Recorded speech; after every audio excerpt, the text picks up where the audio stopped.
Pernah nggak sih kamu bertanya, kenapa di Indonesia kata polisi sering langsung memicu emosi? Bukan rasa aman, tapi waspada. Bukan hormat, tapi curiga. Padahal, polisi seharusnya berdiri di garis terdepan untuk melindungi rakyat.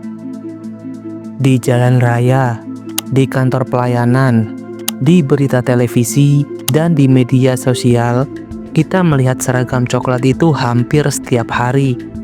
Mereka disebut sebagai pelindung, pengayom, dan pelayan masyarakat.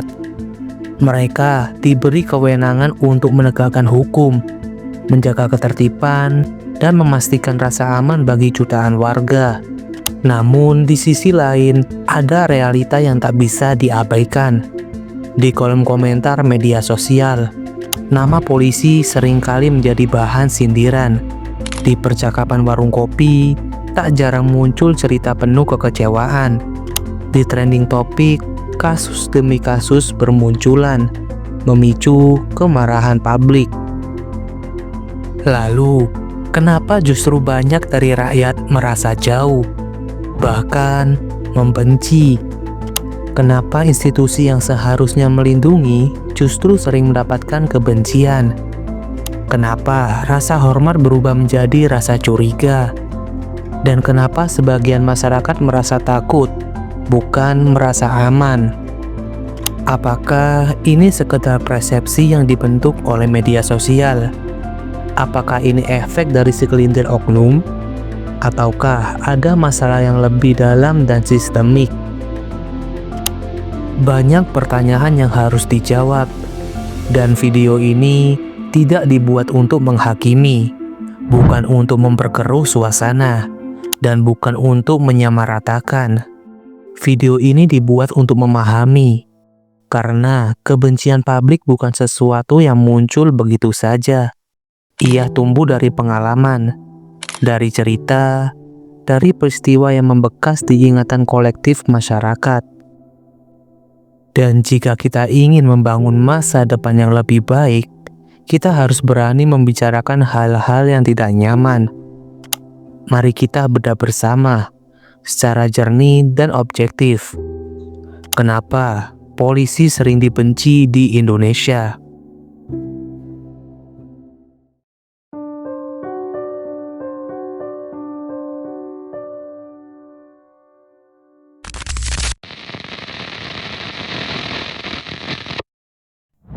Sejak kecil, banyak dari kita diajarkan satu gambaran sederhana tentang polisi.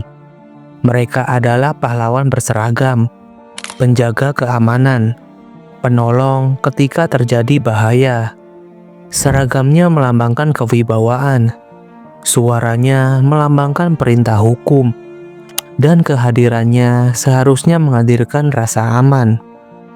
Di mata rakyat, harapan terhadap polisi sebenarnya sangat sederhana.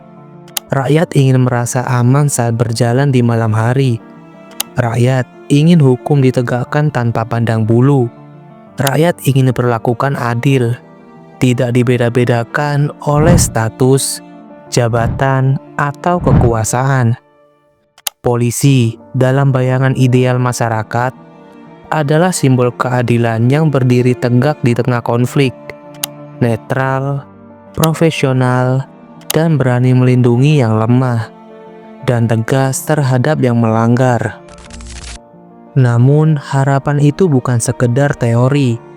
Ia lahir dari kebutuhan mendasar manusia, yakni rasa aman. Tanpa rasa aman, masyarakat tidak bisa bekerja dengan tenang. Tanpa kepercayaan pada hukum, orang akan mencari keadilan dengan caranya sendiri. Dan ketika hukum kehilangan wibawa, negara pun ikut kehilangan pijakannya.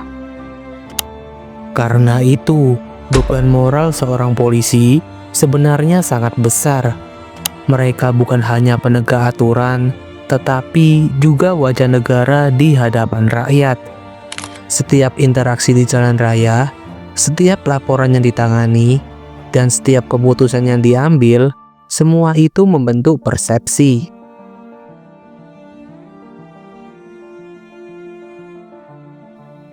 Dan dari persepsi, lahirlah kepercayaan atau kekecewaan. Di titik inilah kita mulai memahami sesuatu. Semakin tinggi harapan rakyat terhadap polisi, semakin besar pula dampaknya ketika harapan itu tidak terpenuhi. Bab ini bukan mengajarkan tentang kebencian, melainkan bab ini tentang ekspektasi, tentang gambaran ideal yang dipegang masyarakat, tentang sosok polisi yang diharapkan hadir bukan sebagai simbol kekuasaan, tetapi sebagai simbol keadilan. Karena sebelum membahas tentang kenapa polisi dibenci, kita harus terlebih dahulu memahami satu hal penting. Apa sebenarnya yang rakyat harapkan dari mereka? Harapan rakyat terhadap polisi begitu tinggi. Namun, dalam perjalanan waktu, realita di lapangan tidak selalu berjalan seindah idealisme. Di berbagai momen, muncul kasus-kasus yang mengguncang kepercayaan publik. Mulai dari dugaan penyalahgunaan wewenang, pungutan liar, kekerasan berlebihan, hingga kasus besar yang menjadi sorotan nasional. Bagi banyak orang, stigma terhadap polisi juga tidak datang dari cerita saja, tapi dari pengalaman langsung. Mulai dari razia yang terasa mengintimidasi, tilang yang tidak transparan, hingga pungli yang dibungkus dengan kalimat, "Damai aja ya." Setiap kali satu kasus mencuat, satu pertanyaan kembali muncul. Apakah ini hanya kesalahan individu? Atau ada masalah yang lebih dalam? Dalam sistem yang besar dan kompleks seperti kepolisian, tentu terdapat ribuan bahkan ratusan ribu personel dengan latar belakang yang berbeda. Secara logika, tidak mungkin semuanya memiliki integritas yang sama. Namun, masalahnya bukan hanya pada oknum, melainkan pada bagaimana sistem merespon ketika pelanggaran terjadi. Masyarakat menilai bukan hanya dari kesalahan, tetapi dari cara kesalahan itu ditangani. Apakah prosesnya transparan? Apakah sanksinya tegas? Dan apakah ada perubahan nyata setelahnya? Ketika publik merasa bahwa pelanggaran tidak ditangani secara adil, maka lahirlah persepsi bahwa hukum tidak berdiri sama tinggi untuk semua orang. Disinilah jarak mulai terbentuk. Di satu sisi, polisi berbicara tentang profesionalisme dan reformasi. Di sisi lain, masyarakat masih menyimpan pengalaman pribadi yang mengecewakan. Misalnya, pengalaman merasa dipersulit dalam pelayanan, atau merasa diperlakukan berbeda-beda karena status sosial. Hal-hal kecil yang mungkin terlihat sepele, tetapi jika terjadi berulang akan membentuk opini kolektif. Ditambah lagi dengan era digital. Hari ini, satu kejadian bisa direkam dan menyebar dalam hitungan menit. Publik tidak lagi menunggu klarifikasi resmi. Mereka langsung membentuk penilaian. Dan ketika harapan ideal bertemu dengan realita yang tidak sempurna, yang lahir adalah kekecewaan. Kekecewaan yang tidak dijawab dengan perbaikan nyata. Perlahan berubah menjadi ketidakpercayaan. Bab ini bukan untuk menyimpulkan bahwa semuanya gagal, tetapi untuk memahami bahwa jarak antara idealisme dan praktik di lapangan adalah sumber utama dari kritik publik. Karena pada akhirnya, yang dipertaruhkan bukan hanya citra institusi. Yang dipertaruhkan adalah kepercayaan. Dan kepercayaan, jika sekali hilang, tidak mudah untuk dikembalikan.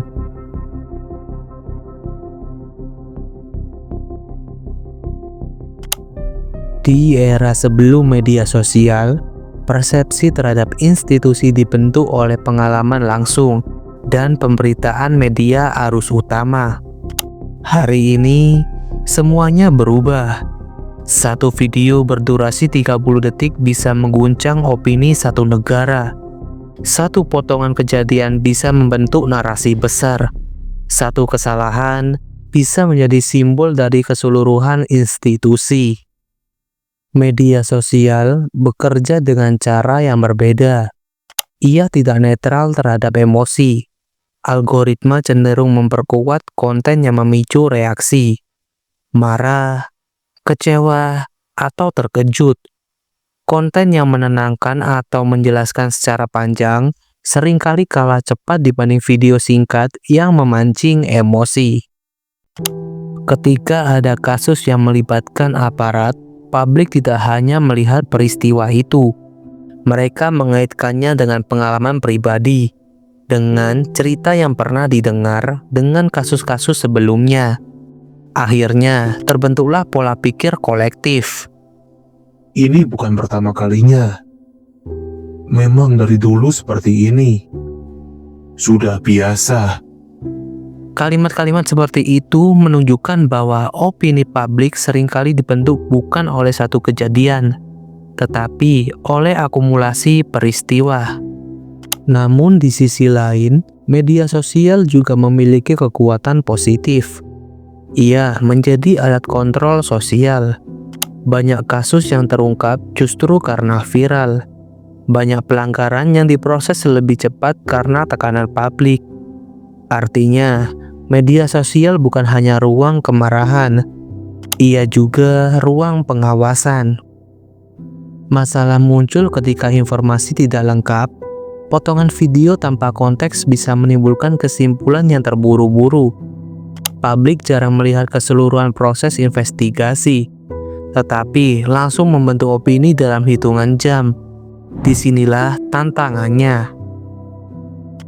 Bagi masyarakat, media sosial adalah ruang untuk bersuara. Bagi institusi, media sosial adalah ujian transparansi. Karena di era digital, kepercayaan tidak lagi dibangun hanya melalui pernyataan resmi. Ia dibangun melalui konsistensi tindakan yang bisa diawasi semua orang. Dan ketika setiap kesalahan terekam, setiap respon dinilai, setiap klarifikasi diuji, maka institusi dituntut untuk jauh lebih terbuka dibanding sebelumnya. Bab ini menunjukkan satu hal penting.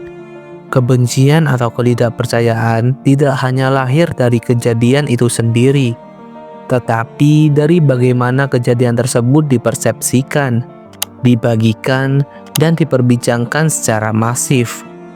Di zaman sekarang, citra bukan lagi sepenuhnya dikontrol oleh institusi. Ia hidup di tangan publik, dan publik tidak akan pernah benar-benar diam.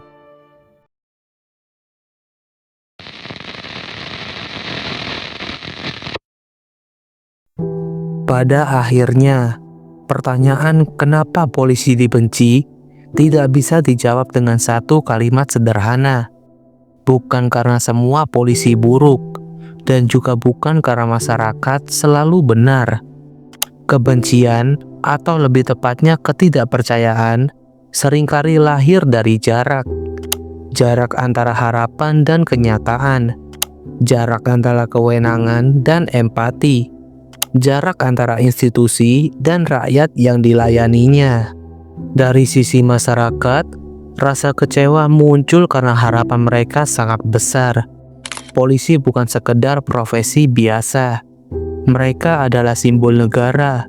Ketika simbol itu terlihat menyimpang, nampaknya bukan hanya pada individu, tetapi pada kepercayaan terhadap sistem secara keseluruhan. Rakyat ingin keadilan yang terasa nyata, bukan hanya tertulis dalam aturan, bukan hanya terdengar dalam pidato. Di sisi lain, menjadi polisi juga bukan tugas yang ringan. Mereka bekerja dalam tekanan, berhadapan dengan konflik setiap hari, mengambil keputusan dalam situasi yang tidak selalu hitam dan putih. Ada polisi yang jujur, ada yang berintegritas, ada yang benar-benar ingin mengabdi. Namun, satu kesalahan bisa menutup 1000 kebaikan. Dan disinilah titik pertemuan itu seharusnya dicari. Masyarakat berhak mengkritik. Itu bagian dari demokrasi. Itu bentuk kepedulian. Namun, kritik yang membangun juga perlu diiringi ruang perbaikan. Karena perubahan tidak hadir dari kebencian semata, tetapi dari evaluasi yang jujur dan komitmen untuk berbenah. Bagi institusi kepolisian, kepercayaan publik bukan hanya sesuatu yang bisa diminta. Ia harus dibangun, dijaga, dan dibuktikan secara konsisten. Transparansi, akuntabilitas, penegakan hukum tanpa pandang bulu, itulah fondasi yang bisa mempersempit jarak. Dan bagi masyarakat, memahami bahwa sistem sebesar ini tidak bisa berubah dalam semalam juga penting. Reformasi adalah proses panjang, tetapi tekanan publik yang sehat bisa menjadi pengingat agar perubahan itu terus berjalan. Pada akhirnya, polisi dan rakyat bukanlah dua kubu yang berlawanan. Mereka berada di sisi yang sama. Tanpa rakyat, tidak ada legitimasi. Tanpa penegak hukum, tidak ada ketertiban. Mungkin yang perlu dibangun bukan sekedar citra, tetapi hubungan. Hubungan yang dilandasi kepercayaan, keadilan, dan rasa saling menghormati. Karena negara yang kuat bukanlah negara yang ditakuti oleh rakyatnya, melainkan negara yang dipercaya oleh rakyatnya. Dan disitulah titik temu itu seharusnya dimulai.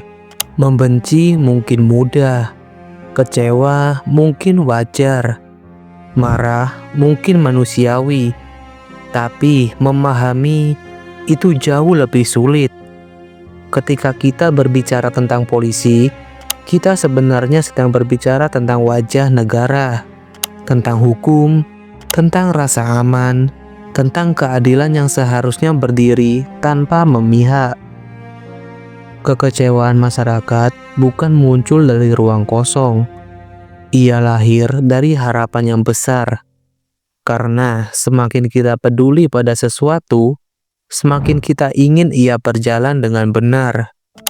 Namun, di balik seragam itu juga ada manusia dengan tanggung jawab yang besar, dengan tekanan yang tidak ringan, dengan pilihan-pilihan sulit yang harus diambil dalam hitungan detik.